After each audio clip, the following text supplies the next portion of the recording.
ఏంటో వరుసగా తప్పుడు కేసులు పెట్టి 4 సార్లు కోర్టు బెయిలిస్తే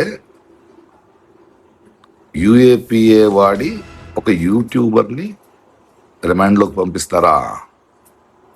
అంటే యువరాజుని ప్రశ్నిస్తే దేశద్రోహం. Very good.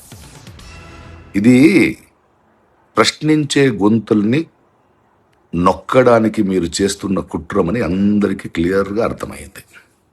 నెక్స్ట్ ఏంటి? క్యారెక్టర్ అససినేషన్. ఆల్రెడీ జన సైనికులు ఏఏ వీడియోలు చేసి స్టార్ట్ చేశారు. మీరేం చేస్తారు?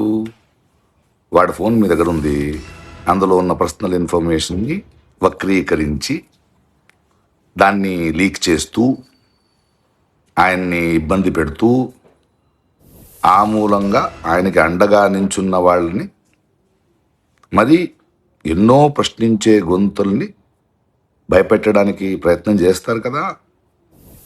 దిగజారండి, దిగజారుతూ ఉండండి. ఎంత కింద దిగజారుతారో ప్రజలు చూస్తూ ఉంటారు. సరే, ప్రొఫెసర్ నాగేశ్వరరావు గారితో మీ ఆట మొదలయ్యింది. కానీ ఈ ఆటానికి ముగింపు ప్రజలే ఇస్తారు, చేస్తారు. Game on.